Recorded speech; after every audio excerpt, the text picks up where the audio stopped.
अर्पिता आर्या। भाग्य चक्र में आप सबका बहुत बहुत स्वागत है। आज हम आपको बताएंगे कि अगर आपने कर्ज लिया है और कर्ज चुकाने में दिक्कतें हो रही हैं तो कैसे उन दिक्कतों को आपको दूर करना है, किस ग्रह से संबंध है, कौन से ग्रह की वजह से कर्ज बढ़ता जाता है, कर्ज से मुक्ति के लिए क्या विशेष उपाय आपको करने चाहिए, इन सब पर विशेष चर्चा के लिए हमारे साथ जुड़ चुके हैं पंडित शैलेंद्र पांडे जी। पंडित जी, बहुत बहुत स्वागत है आपका। नमस्कार। तो आज हम इन्हीं विषयों पर बात करेंगे और पहला सवाल कि कौन से योग होते हैं जब व्यक्ति कर्ज में फंस जाता है। अर्पिता, आज के समय में कर्ज लेना एक मजबूरी भी है और एक जरूरत भी है, लेकिन कभी कभी ऐसा होता है कि व्यक्ति अपनी जरूरत के लिए कर्ज लेता तो है लेकिन चुका नहीं पाता, कर्ज में फंस जाता है। उसके लिए ज्योतिष में ग्रहों की भूमिका जरूर होती है। अगर आप अपनी कुंडली देखें तो कुंडली का जो 6वां भाव है 6th हाउस है, 11वां भाव है 11th हाउस है और द्वादश भाव यानी 12th हाउस है। इससे हम कर्जों की स्थिति को देखते हैं। 6वां भाव तो कर्ज का होता ही है, 11वां भाव आपकी अर्निंग का होता है और 12वां भाव आपके खर्चों का होता है। इन तीनों को देखना होगा। इन भावों के स्वामी अगर कमजोर हो जाएं या इन भावों में ज्यादातर शुभ ग्रह पहुंच जाएं तो कर्जों की स्थिति जीवन में बन जाती है। यानी शुभ ग्रह कर्जा बढ़ाने में या कर्ज लेने में एक बड़ी भूमिका निभाते हैं। आप जो समझते हैं कि शुभ ग्रह कभी नुकसान नहीं करते, आज ये समझ लीजिए कि शुभ ग्रह भी कर्जे में आपको फंसा सकते हैं। अगर व्यय भाव मजबूत हो गया, द्वादश भाव मजबूत हो गया तो लोग सुख सुविधा के लिए कर्ज लेते हैं। जैसे घूमने फिरने के लिए गाड़ी लेते हैं, बढ़िया घर लेते हैं, बढ़िया फर्नीचर लेते हैं। सुख सुविधा के लिए आदमी कर्ज लेता है जब उसके खर्चे का भाव ज्यादा मजबूत होता है। और अगर 8वां भाव मजबूत हो गया, आयु का भाव मजबूत हो गया तो स्वास्थ्य की रक्षा के लिए कर्जा लेता है, अपने हेल्थ को बेहतर करने के लिए कर्ज लेता है। यानी कोई बीमार पड़ गया, घर में किसी की बीमारी हो गई, उसको ठीक करने के लिए भी कभी कभी मजबूरी में कर्जा लेना पड़ता है। जो इनकम का स्वामी है, जहां से आपके जीवन में पैसे आते हैं, अगर वो वायु राशि में बैठा है या अग्नि राशि में बैठा है तो ऐसी स्थिति में देखा गया है कि लोग यूं ही कर्ज लेते हैं। एक तो होता है कि मजबूरी है, जरूरत है, बीमारी है, काम है, आपने कर्जा लिया। और कुछ लोग होते हैं कि कर्ज लेते रहते हैं, जरूरत हो या ना हो, लेकिन कर्ज ले करके काम करने की एक आदत डाल लेते हैं। ऐसे भी लोग दुनिया में पाए जाते हैं जिनको जरूरी नहीं है कर्ज लेना, बिना कर्ज लिए भी उनका काम अच्छा चलेगा, लेकिन बावजूद इसके वो कर्ज लेते हैं और एक दिन कर्ज में बुरी तरह फंस जाते हैं। बिल्कुल। और पंडित जी, ये आपने बहुत जरूरी विषय पर आज हम बात कर रहे हैं। अब जरा ये भी समझें कि ग्रहों के अनुसार कब कर्ज चुक जाता है, कब कर्ज बिल्कुल नहीं चुक पाता और कब व्यक्ति कर्ज चुकाना ही नहीं चाहता है। 3 तरह के लोग होते हैं अर्पिता। एक तो वो होते हैं जो कर्जा लेते हैं, मेहनत करते हैं, प्रयास करते हैं, कर्जा चुका देते हैं। एक होते हैं कि फंस गए, मजबूरी आ गई, चुकाना तो चाहते हैं लेकिन चुका नहीं पाते।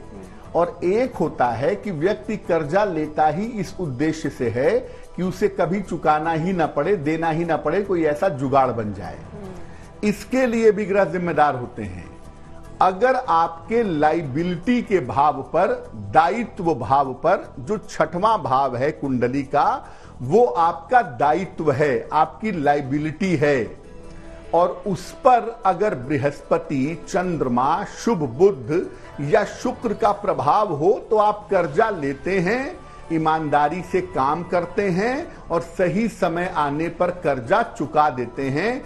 शुभ ग्रहों का प्रभाव दायित्व भाव पर होगा तो आप कर्जा आसानी से चुका पाएंगे। अगर मंगल का प्रभाव कर्ज से संबंध रखता है, आपकी कुंडली में मंगल कर्ज से जुड़ा हुआ है, तो कर्ज से छुटकारा पाने में काफी मुश्किल होती है। यानी चुकाता तो है आदमी, लेकिन बड़ी कठिनाई से, बड़ी तकलीफ से। पहले तो कर्जा पाने में तकलीफ होती है और बाद में कर्ज चुकाने में भी काफी तकलीफ का, काफी कठिनाई का सामना करना पड़ता है। अगर आपके कर्जों पर या कर्जों के भाव पर शनि का प्रभाव है तो कर्ज चुकाना एक चुनौती होती है। कर्ज चुक नहीं पाता। आप कोशिश तो करते हैं कि मेरे पास पैसे आ रहे हैं, मैं प्रयास कर रहा हूं कर्जा चुका लूं, लेकिन किसी न किसी कारण से आप कर्जा नहीं चुका पाते। राहु और केतु का प्रभाव हो, चूंकि ये दो ग्रह जीवन में फ्रॉड पैदा करते हैं, या खराब बुद्ध का प्रभाव हो तो ये भी व्यक्ति को चालाकी देता है। ऐसी स्थिति में व्यक्ति कर्जा नहीं चुकाना चाहता, यानी कर्जा लेता है, इस्तेमाल करता है और चुकाते समय गोलमोल करता है या कुछ ऐसा करता है जिससे उसको कर्जा न चुकाना पड़े। अगर राहु केतु का प्रभाव या खराब बुद्ध का प्रभाव है तो ऐसे व्यक्ति अपने मौज मजे के लिए कर्जे लेते हैं और कभी नहीं चुकाना चाहते हैं। शनि और मंगल का कर्जों पर प्रभाव सबसे ज्यादा बुरा होता है। शनि मंगल का अगर आपके कर्जों पर प्रभाव है तो व्यक्ति को अपमानित होना पड़ता है। कर्जा लिया, चाहता है मैं चुकाऊं, लेकिन चुका नहीं पाता। बैंक की कुर्की की नोटिस आ गई, बैंक वाले परेशान कर रहे हैं, आपको अपमानित होना पड़ता है। और जो आपने सुना होगा कि कर्ज लेकर आदमी फंस गया, सुसाइड कर लिया, आम तौर पर शनि मंगल का संयुक्त प्रभाव होता है कि आपने कर्जा लिया, आप चुकाना चाहते थे, नहीं चुका पाए, आप पहले अपमानित हुए और फिर बाद में अपना जीवन समाप्त कर दिया। उसमें कर्जे के पीछे ज्यादातर शनि और मंगल का रोल होता है। बिल्कुल पंडित जी, और आज के समय में कर्ज लेना जीवन के लिए आवश्यक होता जा रहा है, और ऐसी दशा में कर्ज के लेन देन के लिए जब आप कर रहे हो, कर्ज किसी को दे रहे हो या कर्ज ले रहे हो, तो किस तरीके की सावधानियां रखनी चाहिए? अर्पिता, मजबूरी ये है कि पैसे बहुत ज्यादा एक सामान्य व्यक्ति के पास नहीं होते हैं जी। तो उसको अपना घर बनाना है, काम करना है, बच्चों की शादी करनी है, कर्जा लेना पड़ता है। उसमें कोई समस्या नहीं है, लेकिन आप क्या ऐसा करें कि कर्जा अगर आप लें तो आप समय से चुका पाएं, समय से उसका पेमेंट कर पाएं। उसके लिए किन सावधानियों का ध्यान रखें? अपनी कुंडली पहले आप अच्छी तरह से दिखवा लीजिए, या अपने हाथ की रेखाएं अच्छी तरह से दिखवा लीजिए कि आप कर्जा चुका पाएंगे या नहीं चुका पाएंगे। और जब आपकी कुंडली में कर्जा चुकाने की संभावना हो और ये संभावना आपकी हाथ की रेखाओं में भी हो, तभी कर्ज लेने का प्रयास करिएगा। पता चला आपकी कुंडली में ऐसे योग हैं कि आप कर्जा कभी नहीं चुका पाएंगे, तो आप छोटा सा भी कर्जा लेंगे तो उसमें फंस जाएंगे। कभी भी शनिवार को कर्जा मत लीजिए। अगर आपको पेपर साइन करना है लोन का, बैंक में जाके किसी महाजन के पास जाकर के कर्ज के पेपर पे साइन करना है, तो वो दिन शनिवार का नहीं होना चाहिए। महीने की 8, 17 और 26 तारीख को भी छोड़ दीजिएगा, क्योंकि इन तारीखों को भी कर्ज का पेपर साइन मत करिएगा। प्रयास करिए कि अगर कर्जे का पेपर साइन करना है, एग्रीमेंट लेना है, एप्लीकेशन साइन करना है, तो वो दिन सोमवार, बुधवार या शुक्रवार का हो। और कर्ज के पेपर को काले कलम से न भरें। ब्लैक पेन से, ब्लैक इंक से कर्जे के पेपर को न भरें, ब्लू कलर के इंक से भरें तो ज्यादा बेहतर होगा। और कर्ज के पेपर पर हस्ताक्षर के पहले एक मंत्र पढ़िए। मंत्र देखिए क्या है? मंत्र है त्वदीयम वस्तु गोविंदम तुभ्यमेव समर्पयेत।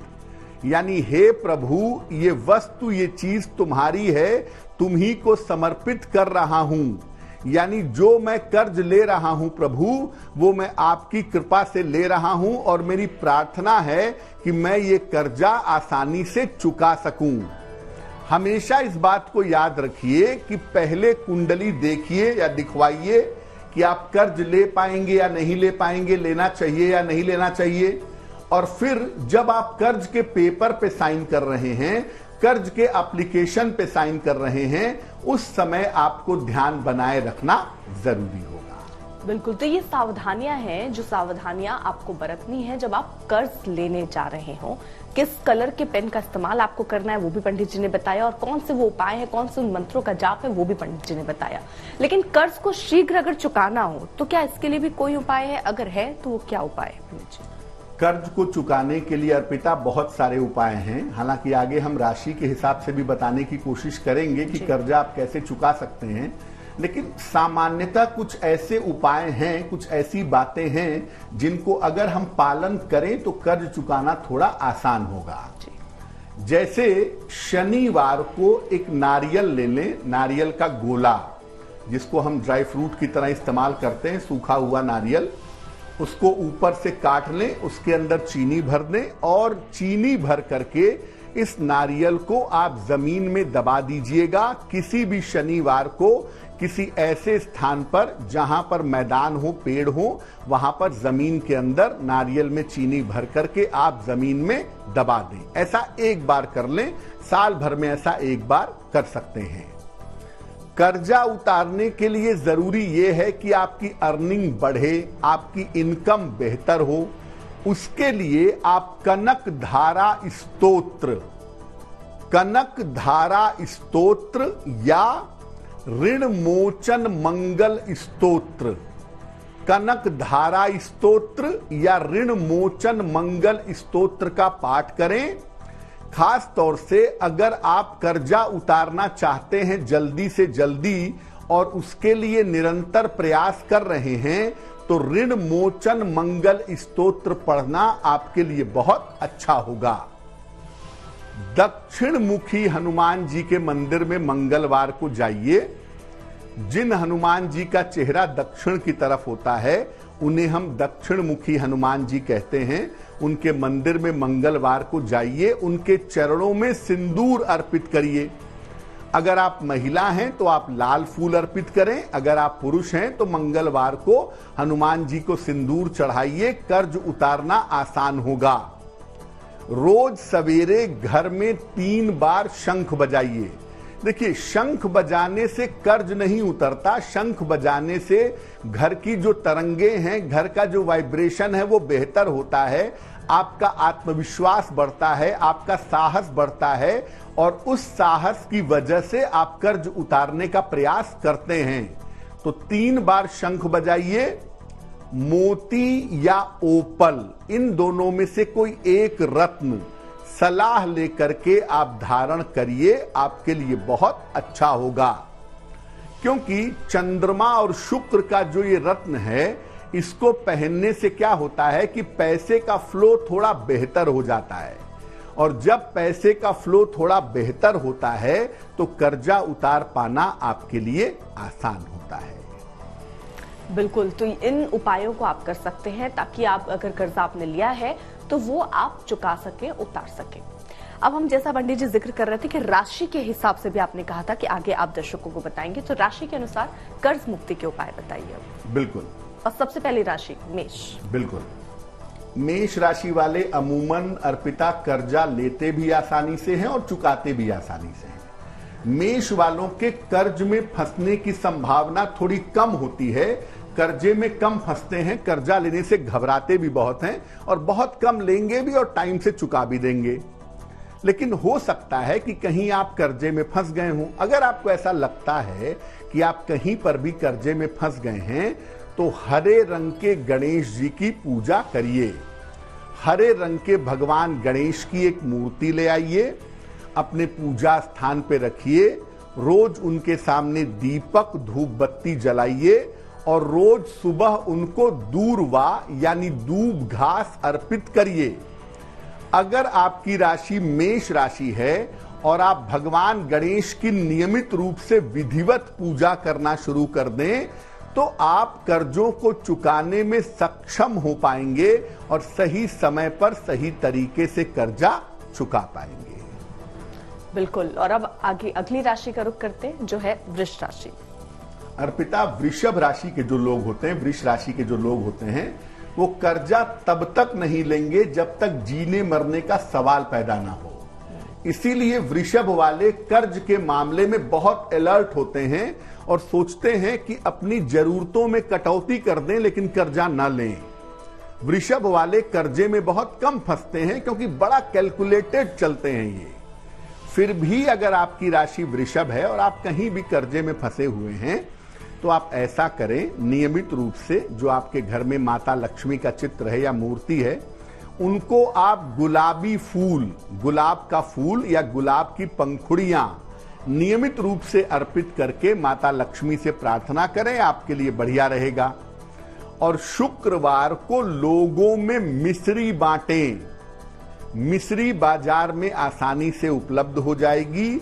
शुक्रवार को मां लक्ष्मी को आप चाहें तो मिश्री का भोग लगा दें और इसके बाद इसको प्रसाद रूप में बांटिएगा।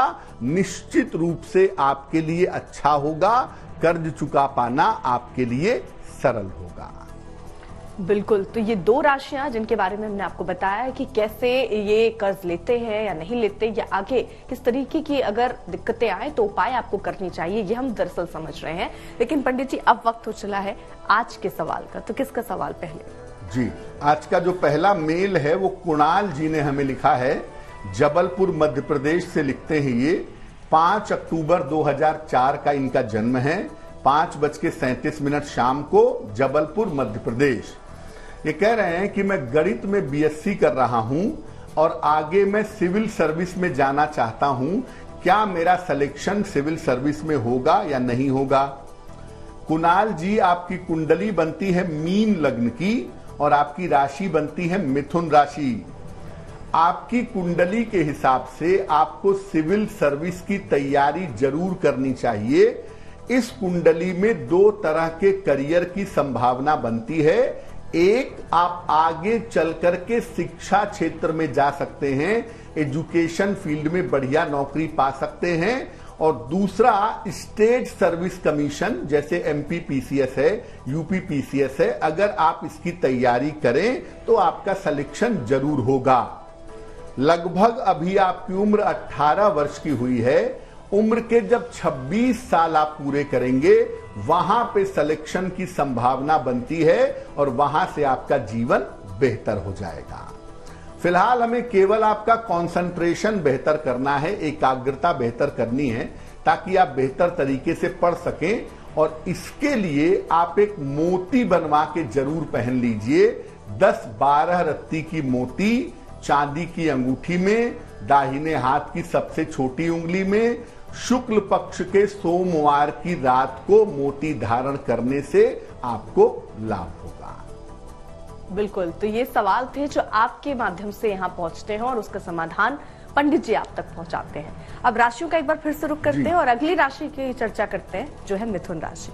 देखिए अर्पिता, मिथुन वाले अक्सर कर्ज में फंसते हैं और बिल्कुल फंसते हैं। कर्ज लेते हैं शुरुआत में थोड़ा, बाद में बढ़ाते जाते हैं और एक दिन ऐसा भी आता है मिथुन वालों के जीवन में कि अपनी प्रॉपर्टी बेच करके, चीजों को बेच करके कर्ज चुकाना पड़ता है। ये कर्ज में फंसते बहुत जल्दी हैं। इसलिए मिथुन वालों को आम तौर पर कर्जा लेने से बचना चाहिए। पहली सलाह यही है, खर्चे घटाइए, जीवन को बैलेंस करिए। कर्जा लेना ही क्यों है? क्योंकि आप तो फंसेंगे ही, आपकी टेंडेंसी है।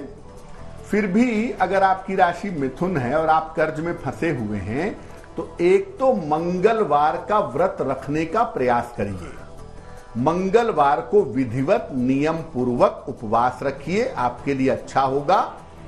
और मंगलवार को हनुमान जी के चरण धुलाइए। हनुमान जी के चरण धुलाना आपके लिए बेहतर होगा। आप अपने घर में एक मूर्ति रख सकते हैं उनकी, पत्थर की या मेटल की, और मंगलवार को उनके चरण धुला करके प्रार्थना कर सकते हैं कि आपको कर्जों से छुटकारा मिले। आप चाहें तो हनुमान चालीसा का भी पाठ कर लें। तो अगर आप हनुमान जी की शरण में जाते हैं तब जाकर के कर्जों से मुक्ति की संभावना बनती है, वरना कर्ज आपका पीछा आसानी से नहीं छोड़ते हैं। बिल्कुल। और कर्ज लेने से पहले विचार भी अच्छे से कर लेना चाहिए और वो बहुत जरूरी है। अब अगली राशि का रुख करते हैं, वो है कर्क राशि। पंडित जी, अर्पिता, कर्क वाले सामान्यतः धनवान होते हैं। नॉर्मली कर्ज की जरूरत उनको जीवन में नहीं पड़ती है जी। लेकिन अगर पड़ भी गई तो इनके पास इतनी प्रॉपर्टी है, इतनी व्यवस्था होती है कि वो उसे मैनेज कर लेते हैं। कर्जा अगर फंस भी गया तो चुका लेते हैं। तो कर्क वालों के लिए कर्ज बहुत मुश्किल मामला नहीं होता है। फिर भी अगर आपकी राशि कर्क है, आप कर्ज में फंस गए हैं या कर्ज आपने लिया है, चुका नहीं पा रहे हैं चाहने के बावजूद, तो अधिक से अधिक सात्विक रहने का प्रयास करिए। यानी आप कोशिश करिए कि मांस, मदिरा इत्यादि का प्रयोग ना किया जाए। एक काम तो ये करिए जरूर। और बृहस्पतिवार को केले का दान करिए। हर बृहस्पतिवार को अगर आप केले का दान करें, धर्म स्थान में कर दें, गरीब आदमी को दे दें, गाय को खिला दें, अगर ऐसा आप लंबे समय तक करते जाएं तो आप कर्जे चुका पाएंगे। वैसे कर्क वालों को कर्ज की चिंता करने की बहुत जरूरत नहीं है, लेकिन फिर भी मैं कर्क वालों को कहूंगा कि अगर कभी ऐसा लगे कि आप फंस गए हैं तो ये उपाय आप कर लीजिएगा, आप कर्ज से मुक्त हो जाएंगे। बिल्कुल। और कर्क राशि के बारे में हमने आपको बताया। अगली राशि सिंह राशि है, उसके बारे में भी हम आगे आपको बताएंगे, लेकिन उससे पहले पंडित जी अब अगला सवाल। जी, अगला प्रश्न हमें ज्योति शर्मा जी ने लिखा है, पुणे से लिखती हैं ये। इनकी जन्म की तारीख है 29 मार्च 1997। जन्म का समय दोपहर 12:20, जन्म स्थान मुंबई, महाराष्ट्र। ये कह रही हैं कि मैं डांसिंग के क्षेत्र में, कला के क्षेत्र में आगे बढ़ना चाहती हूं, क्या उपाय करूं? जीवन में रिश्ते अच्छे नहीं रहते हैं, स्वास्थ्य खराब रहता है, क्या उपाय करना चाहिए? ज्योति, आपकी कुंडली बनती है मिथुन लग्न की और आपकी राशि बनती है वृश्चिक। कला का जो क्षेत्र है, डांसिंग का जो क्षेत्र है, वो इस कुंडली के हिसाब से बहुत अच्छा हो सकता है अगर आप प्रयास करें तो। लेकिन आपकी कुंडली में डिप्रेशन के तत्व भी पाए जाते हैं, तो मैं कहूंगा कि अपने मेंटल लेवल को ठीक रखिए, डिप्रेशन में मत जाइए, इतनी चिंता, इतना तनाव मत करिए और डांसिंग के क्षेत्र में अच्छा करियर बनाने की कोशिश करिए। आपके लिए वो क्षेत्र बिल्कुल बढ़िया है। देखिए, ज्यादातर जो आपकी समस्या है ना, वो मानसिक है, शारीरिक समस्या इतनी ज्यादा नहीं है। तो आप अपने मन को बेहतर करने पे गौर करिए एक तो, और दूसरा, बहुत सारे लोगों से एक्सपेक्टेशन, अपेक्षाएं मत रखिए, तो आपके लिए बेहतर होगा। फिलहाल आप एक पन्ना बनवा के जरूर पहन लें ज्योति, लगभग 8-10 रत्ती का पन्ना, चांदी की अंगूठी में, दाहिने हाथ की सबसे छोटी उंगली में, बुधवार की शाम को एक पन्ना बनवा करके पहन लें। दूसरा काम करें, भगवान शिव के नटराज स्वरूप की पूजा करें। भगवान शिव का एक नटराज स्वरूप का चित्र लगा लें और रोज सुबह 108 बार नमः शिवाय का जप करें, तो आपके लिए बहुत अच्छा रहेगा। बिल्कुल। तो ये थे आपके सवाल जो आप पूछते हैं, पंडित जी उसका उत्तर देते हैं। और अब हम राशि की तरफ एक बार फिर से मुड़ते हैं और अगली राशि है सिंह राशि। जी, देखिए अर्पिता, सिंह राशि वाले बहुत मेहनती होते हैं, बहुत स्ट्रगल करते हैं जीवन में, और इसको मैनेज करने के लिए उन्हें सामान्यतः कर्जा लेना पड़ता है। लेकिन ईमानदार बहुत होते हैं, कर्जा लेंगे तो चुकाने का भरपूर प्रयास करेंगे और चुकाएंगे भी। सिंह वालों के लिए कर्जा लेना इनकी आवश्यकता होती है, इनकी मजबूरी होती है, तो कर्जा सिंह वाले आमतौर पे लेते हैं, लेकिन वो मेहनत करके सही टाइम पे कर्जा चुकाते भी हैं। क्या करें अगर आप कर्जे में फंस जाएं? आपकी राशि सिंह है तो क्या करना चाहिए? शनिवार की शाम को पीपल के नीचे सरसों के तेल का दीपक जलाइए। हर शनिवार की शाम को पीपल के वृक्ष के नीचे सरसों के तेल का दीपक जलाएं, वृक्ष की परिक्रमा करें। एक लोहे का छल्ला जरूर पहन लें, दाहिने हाथ में, राइट हैंड में, या बाएं हाथ में, लेफ्ट हैंड की मिडिल फिंगर में शनिवार को एक लोहे का छल्ला पहने रहें और शनिदेव की उपासना करें। आप जितना शनिदेव की पूजा करेंगे, पहले तो कर्जा लेने की नौबत ही नहीं आएगी, और अगर आ भी जाएगी तो आप कर्जे में नहीं फंसेंगे। ये बात पूरी तरह से जाने रहिए। और अब अगली राशि का रुख करते हैं, वो है कन्या राशि। बिल्कुल अर्पिता, कन्या राशि बड़ी कैलकुलेटिव राशि है, पैसों के मामले में सबसे बड़ी राशि मानी जाती है जी। तो ये कर्जा लेते हैं टैक्स बचाने के लिए, चीजों को मैनिपुलेट करने के लिए, मतलब लोन ये अपने फायदे के लिए ही लेते हैं और ज्यादातर इनको नुकसान नहीं होता है। कन्या वाले पैसा लेने देने के मामले में अति बुद्धिमान होते हैं, बहुत ज्यादा इंटेलिजेंट होते हैं, इसलिए आम तौर पे कन्या वालों को कर्जों में फंसा पाना इतना आसान नहीं होता है। फिर भी अगर कभी फंस गए, मानव का जीवन है, कर्जा आ गया, कर्जे में फंस गए, नहीं चुका पा रहे हैं, तो एक लोटे जल में एक चुटकी काला तिल मिलाइए और इसको रोज काला तिल मिला हुआ जल भगवान शिव को रोज अर्पित करिए। एक काम। दूसरा काम, शनिवार को मीठी चीज का दान करिए।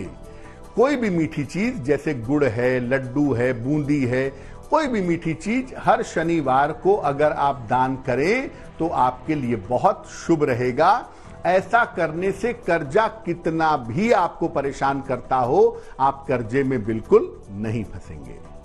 बिल्कुल, तो ये उपाय आपको करने हैं ताकि अगर आपके ऊपर कर्जा है तो वो जल्द से जल्द उतर जाए। और पंडित जी, अब वक्त चला है अगले सवाल का। जी, अगला जो प्रश्न है वो आदित्य गुप्ता जी ने हमें लिखा है, दिल्ली से लिखते हैं। 29 जून 2004 का जन्म है, 10:40 रात को, जन्म स्थान है गोरखपुर। ये कह रहे हैं कि मुझे किस तरह के करियर में जाना अच्छा होगा। आदित्य जी, कुंडली आपकी कहती है कि पढ़ाई लिखाई के प्रति आप गंभीर नहीं हैं, आप जिम्मेदार नहीं हैं, इसीलिए अच्छा करियर बनाने में अड़चन बहुत आएगी। आपको वैसे तो इंजीनियरिंग में जाना चाहिए, कंप्यूटर इंजीनियरिंग में या टेक्नोलॉजी के क्षेत्र में जाना आपके लिए बेहतर होगा, लेकिन उसके लिए जितनी मेहनत करनी चाहिए, जितनी पढ़ाई करनी चाहिए, वो आप करते नहीं हैं। तो थोड़ी मेहनत की मात्रा बढ़ाइए कृपा करके, और साथ में इंजीनियरिंग, खासतौर से कंप्यूटर इंजीनियरिंग या कंप्यूटर से संबंधित कोई पढ़ाई करिए, आपके लिए बहुत अच्छा रहेगा। रोज सुबह सूर्य भगवान को जल चढ़ाइए, सादा पानी, प्लेन वाटर, और सुबह शाम दोनों समय 27-27 बार गायत्री मंत्र का जप करिए, आपके लिए बहुत अच्छा होगा। बिल्कुल, तो पंडित जी आपके सवालों के जवाब दे रहे हैं कि अगर आपकी जिंदगी में भी किसी तरीके की दिक्कत है तो कैसे दूर की जा सकती है छोटे छोटे उपायों के साथ। और हम बात कर रहे हैं पंडित जी आज कर्ज को लेकर, और राशियों के हिसाब से बता रहे हैं कि अगर आपको कोई समस्या है तो कैसे उसका उपाय आप कर सकते हैं। बढ़ रहे हैं आगे, तुला राशि की बात करते हैं। जी देखिए, तुला राशि वालों को अगर मैं अर्पिता बताऊं तो तुला वाले कर्जे में बहुत जल्दी फंसते हैं और कभी कभी बोझ इतना ज्यादा हो जाता है कि इनके लिए भी सामान बेचना, तमाम चीजों को मैनिपुलेट करना, तब जाकर के कर्जे से निकलते हैं। जहां तक संभव हो तुला वालों को कर्जा नहीं लेना चाहिए, क्योंकि इनके फंसने की संभावना हाई होती है, काफी ज्यादा होती है कि ये कर्जे में फंसेंगे। क्या करना चाहिए? बृहस्पतिवार को विष्णु सहस्त्र नाम का पाठ करिए। हो सकता है कि विष्णु सहस्त्र नाम आपको कठिन लगे, आप संस्कृत में ना पढ़ पाए, तो ऐसी स्थिति में आप हिंदी में ही सही विष्णु सहस्त्र नाम का पाठ हर बृहस्पतिवार को करिए, आपके लिए बेहतर होगा। और बृहस्पतिवार को पीले रंग के कपड़े पहनने की एक आदत डालिए, आपके लिए बहुत बढ़िया रहेगा। तो आप जितना विष्णु सहस्त्र नाम का नियमित रूप से पाठ करें, और अगर पाठ नहीं कर पाते तो आप इंटरनेट की सहायता से, मोबाइल फोन की सहायता से सुने। अगर आप सुनते भी हैं दिन में एक बार श्रद्धा पूर्वक, भाव पूर्वक, तो कर्जे से निकलना आपके लिए आसान होगा। बिल्कुल पंडित जी, आपने जो कहा सुनिए, तो कई जो मंत्र हैं, मंत्रों के जाप की जो आप बात करते हैं या पूजा के वक्त आप आरती गाते हैं, तो वो सुनने से भी वही लाभ है या वो गाने का प्रयत्न हर मंत्र के हिसाब से करना चाहिए? किसी किसी मंत्र में जरूरी है कि आप उसको बोलिए, किसी को सुन के काम चल जाता है। अर्पिता, होता यह है कि मंत्रों का एक साइंस है, आप गलत मंत्र नहीं पढ़ सकते जी। जैसे आपका नाम अर्पिता है, हम आपको किसी और नाम से बुलाएंगे तो आप उस पर ध्यान नहीं देंगे। हमें आपको बुलाने के लिए आपका ही नाम बोलना होगा। तो मंत्रों का एक साइंस है, उसके जो शब्द हैं, जो अक्षर हैं, उनको उसी तरह से बोलने से फायदा होगा। अगर आपको लगता है कि आप मंत्र का उच्चारण नहीं कर पाएंगे, नहीं बोल पाएंगे, तो ऐसी स्थिति में आप सुन भी सकते हैं। लेकिन जब आप सुन रहे हैं तो ऐसा नहीं है कि कान में आपने लगा लिया और आप टहल रहे हैं। बेहतर यह है कि शांति पूर्वक हाथ जोड़ करके ध्यान से बैठ करके उसको सुनने से आपको उतना ही फायदा होगा। यानी अगर आप मंत्रों को या देवी देवताओं की स्तुतियों को सुनते हैं श्रद्धा पूर्वक, क्योंकि अब तो मोबाइल फोन का जमाना है जिसमें तमाम मंत्र और स्तुतियां मिल जाती हैं, तो अगर आप उनको सुनते भी हैं नियम पूर्वक, श्रद्धा पूर्वक, तो आपके लिए उसका सुनना भी उतना ही प्रभावशाली होगा जितना प्रभावशाली उसको बोलना होगा। बिल्कुल। और अब अगली राशि का रुख करते हैं जो है वृश्चिक राशि। अर्पिता, वृश्चिक वाले इंटरटेनमेंट के लिए, मनोरंजन के लिए, एम्यूजमेंट के लिए कर्जा लेते हैं, लेकिन भाग्यवान होते हैं ज्यादातर, क्योंकि चंद्रमा मंगल इसमें बहुत फेवरेबल प्लेनेट होते हैं वृश्चिक वालों के लिए। इसलिए कर्जा कितना भी लेंगे, कोई ना कोई ऐसा रास्ता बन ही जाता है कि कर्जा चुका लेते हैं। लेकिन लेते बहुत सही कारणों से आमतौर पे नहीं है। गाड़ी अच्छी होगी, फिर भी इन्हें बड़ी गाड़ी खरीदनी है, कर्जा जरूर लेंगे। अब वृश्चिक वाले, वैसे तो देखिए आपको बचाने के लिए प्रभु स्वयं बैठे हैं, कोई ना कोई आ ही जाता है, आपको अंतिम समय पे बचा देता है। लेकिन अगर आपकी वृश्चिक राशि है और आप कहीं भी कर्जे में फंसे हुए हैं, तो मंगलवार को हनुमान जी को 2 पत्ते तुलसी के अपने घर में या अपने मंदिर में आप अर्पित करना शुरू करिएगा और बाद में उसको प्रसाद के रूप में ग्रहण करिएगा। बुधवार को किसी भी पशु को चारा खिलाइए। बेहतर होगा गाय को हरी घास या हरे फल अगर आप खिलाते हैं तो इससे निश्चित रूप से लाभ होगा। और वृश्चिक वालों को मैं बता दूं कि भैया जब तक बहुत जरूरत नहीं है कर्जा मत लीजिए, क्योंकि कभी ऐसा ना हो जाए कि वैसे तो आप कर्जा चुका ही लेते हैं या कोई आपके लिए चुकाई देता है, लेकिन ऐसा ना हो जाए कि कभी आपकी इस आदत के चक्कर में आप कर्जे से बच ना पाए। बिल्कुल। और कर्ज लेना कोई बहुत अच्छी चीज नहीं है। बिल्कुल। जब तक आपकी जरूरत ना हो या आपका काम ही नहीं चल पा रहा है, खाने की आपको दिक्कत हो, तब आप ले सकते हैं, वो भी उतना लीजिए जितना आप चुका पाए। अगली राशि का रुख करें, धनु राशि। उससे पहले अब वक्त है सवाल का। बिल्कुल। अगला प्रश्न हमें मनीषा जी ने लिखा है और मनीषा जी हमें दिल्ली से मेल लिखती हैं। इनकी जन्म की तारीख है 3 मई 1975, जन्म का समय सुबह के 11 बजे, जन्म स्थान है दिल्ली। मनीषा जी कह रही हैं कि मेरा स्वास्थ्य अच्छा नहीं रह रहा है, काफी दिनों से गड़बड़ है, तमाम प्रयासों के बावजूद मेरा स्वास्थ्य ठीक नहीं हो पा रहा है, मुझे क्या उपाय करना चाहिए।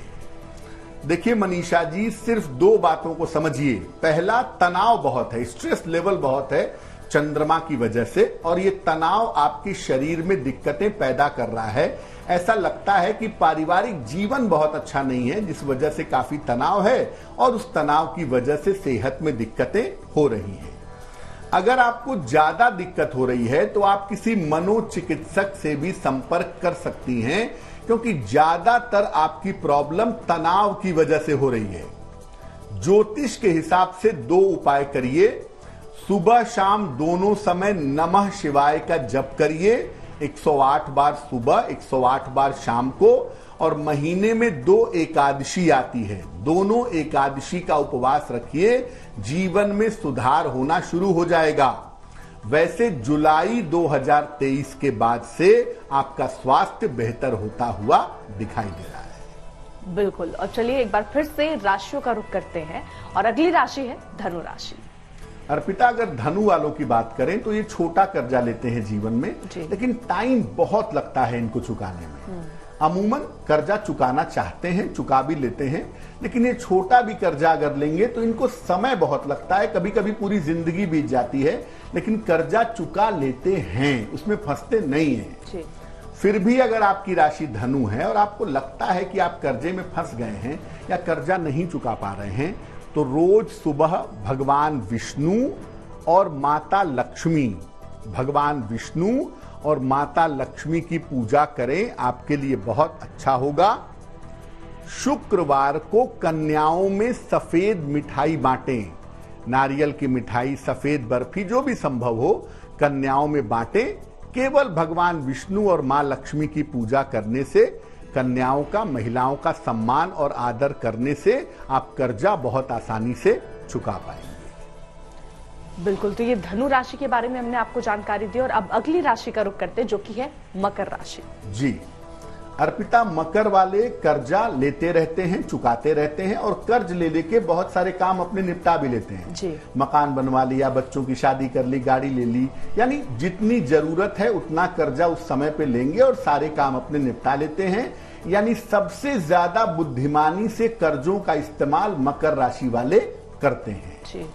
फिर भी फंसते तो नहीं है मकर वाले, लेकिन अगर आपको ऐसा लगता है, आपकी राशि मकर है और आपको कहीं भी ऐसा लग रहा है कि आप कर्जा नहीं चुका पा रहे हैं, तो रोज सवेरे स्नान करके भगवान गणेश की आरती करिए और बुधवार को गणेश जी को हरी इलायची अर्पित करके उनकी पूजा करिए और हरी इलायची को प्रसाद के रूप में ग्रहण करिए। आपको निश्चित रूप से लाभ होगा।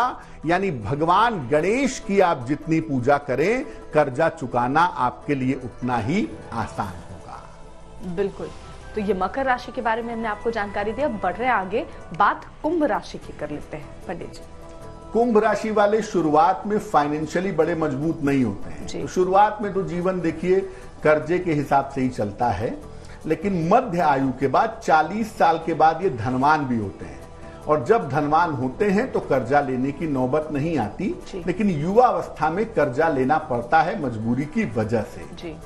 अब अगर आपकी राशि कुंभ है और आपको लगता है ऐसा कि कर्जा नहीं चुक पा रहा है, तो जल में थोड़ा सा गंगा जल मिला करके, या अगर बहुत सारा गंगा जल है आपके पास तो थोड़ा सा गंगा जल सोमवार को शिवलिंग पर समर्पित करिएगा और सफेद रंग के रुमाल में थोड़े से अक्षत, चावल के वो दाने जो टूटे हुए ना हो, 2-4-10 दाने एक सफेद रुमाल में बांध करके अपने पूजा स्थान पे रख दीजिएगा। साल साल भर पे इसको बदलते रहिएगा।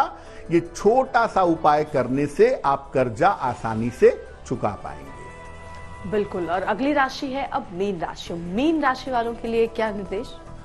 मीन राशि वाले अर्पिता, कर्जा लेते हैं, फंसते हैं, फिर कहते हैं मैं कर्जा नहीं लूंगा, फिर लेते हैं, फिर फंसते हैं। तो प्रॉब्लम यह है कि बात तो आप मानेंगे नहीं, लेकिन कर्जे में अगर फंस गए हैं, निकलना चाहते हैं, तो हम आपको सलाह दे देते हैं।